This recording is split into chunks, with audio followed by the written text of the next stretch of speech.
Newcastle United are aware of reports of their midfielder Sandro Tonali. Just going to break away for a second because we have some breaking news from Sky Italy.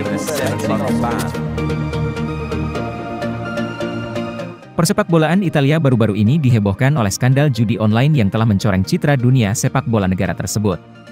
Skandal ini melibatkan sejumlah pemain tersohor termasuk beberapa yang bermain untuk tim nasional Italia, yang dituduh terlibat dalam aktivitas perjudian online yang melanggar aturan dan etika olahraga. Pengungkapan skandal ini bermula ketika bintang Juventus, Niccolò Fagioli diperiksa karena bertaruh di platform judi ilegal oleh jaksa di Turin. Penyelidikan berlangsung dalam beberapa minggu terakhir menyusul perjudian ilegal yang dilakukan oleh kelompok kriminal. Kebetulan, Fagioli ketahuan memasang taruhan senilai 100.000 euro selama 18 bulan. Fagioli menjalani penyelidikan paralel oleh jaksa dan Federasi Sepak Bola Italia untuk menentukan apakah dugaan perjudiannya melibatkan pertandingan sepak bola. Gelandang berusia 22 tahun tersebut kemudian mengakui perbuatannya. Niccolò Fagioli diduga punya utang lebih dari 1 juta euro, atau sekitar 16,5 miliar rupiah karena kecanduan judi yang serius. Dia juga menyerahkan teleponnya sebagai barang bukti untuk diperiksa oleh pihak kepolisian. Dari pengakuan dan pemeriksaan bukti yang diperoleh dari Fagioli, barulah polisi dan jaksa menemukan fakta lain bahwa ada banyak pemain Liga Italia yang terlibat skandal judi online. Bahkan kejadian ini sampai merembet ke pemusatan latihan timnas Italia. Dua mantan pemain Serie A Italia yang kini bermain di Premier League, yakni Sandro Tonali pemain Newcastle United dan Niccolò Zaniolo pemain Aston Villa dilaporkan terlibat skandal judi online dan berpotensi menjadi tersangka baru atas kasus tersebut. Sandro Tonali dan Niccolò Zaniolo digeruduk kepolisian di tengah agenda mereka bersama timnas Italia. Kedua pemain tersebut bergabung ke timnas Italia setelah mendapat panggilan dari pelatih Luciano Spalletti. Mereka bersama tim dipersiapkan melakoni 2 laga kualifikasi Euro 2024 melawan Malta dan Inggris. Pihak berwenang mendatangi markas Gli Azzurri di Coverciano untuk menjemput kedua pemain guna menjalani investigasi. Keduanya kemudian mundur dari timnas Italia dan digantikan oleh Samuele Ricci dan Stephen El Shaarawy. Mereka diidentifikasi melakukan perjudian melalui platform ilegal dan bertaruh untuk pertandingan sepak bola. Bahkan mereka disebut-sebut memasang taruhan untuk tim yang diperkuatnya.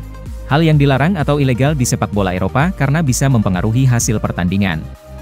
Dari pemeriksaan, mereka sempat menangis di hadapan petugas dan mengaku memang bermain judi. Namun keduanya menyatakan tidak memasang taruhan di pertandingan sepak bola. Baik Tonali maupun Zaniolo mengaku hanya bermain blackjack dan poker. Mereka juga membantah pernah bicara dengan Fagioli soal judi bola. Tonali yang kini memperkuat Newcastle United, dan Zaniolo memperkuat Aston Villa diduga melakukan judi bola ketika masih berkarir di Serie A Italia. Di mana Tonali saat itu memperkuat AC Milan, sedangkan Zaniolo memperkuat AS Roma. Menurut laporan, Tonali kerap memasang taruhan saat AC Milan bertanding. Ia disebut selalu bertaruh AC Milan menang di setiap kali ia berjudi. Ia memasang taruhan itu baik saat ia bermain maupun lagi tidak bermain. Tonali mengaku bertaruh di salah satu pertandingan AC Milan. Mirisnya, Tonali memasang taruhan tersebut saat masih berseragam rossoneri. Gelandang 23 tahun itu juga memberikan pembelaan, bahwa judi tersebut hanya dilakukan Tonali saat ia absen membela AC Milan karena cedera. Seperti yang sudah diketahui, pesepak bola dilarang berjudi, terutama di pertandingan yang mereka mainkan karena sang pemain bisa memanipulasi jalannya pertandingan. Sehingga Tonali bakal dihukum berat. Bahkan Zaniolo disebut-sebut bakal mendapat sanksi paling berat.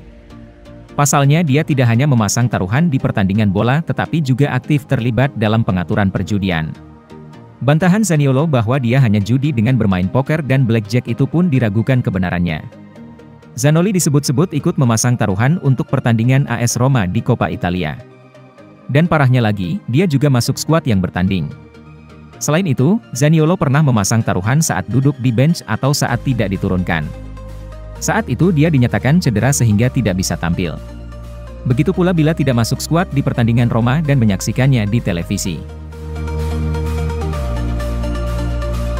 Sandro Tonali, Niccolò Zaniolo, dan Niccolò Fagioli tengah diselidiki oleh Federasi Sepak Bola Italia atas dugaan keterlibatan 3 pemain tersebut dalam skandal judi online. Bahkan imbas dari skandal yang menjerat, Niccolò Zaniolo dan Sandro Tonali terpaksa harus dipulangkan dari kamp pelatihan timnas Italia. Jika terbukti bersalah, Fagioli, Tonali, dan Zaniolo akan mendapatkan hukuman berat. Pertama-tama ia harus membayar denda yang nominalnya ada di angka 25.000 euro atau sekitar 416 juta rupiah. Ia juga akan dibekukan dari sepak bola profesional selama 3 tahun, yang artinya, Tonali dan Zaniolo terancam menjadi pengangguran selama 3 tahun. Sedangkan untuk kasus Niccolò Fagioli, awalnya ada ancaman hukuman selama 3 tahun larangan bermain bola. Namun, karena dinilai kooperatif dan tidak judi dalam skala besar, Niccolò Fagioli mendapat keringanan hukuman. Dia dilarang bermain selama 7 bulan saja. Menariknya, dikutip dari Football Italia, Niccolò Fagioli mengakui bahwa dia terlibat judi karena ajakan Sandro Tonali. Aplikasi judi yang dipakai oleh Fagioli adalah buah dari rekomendasi Tonali.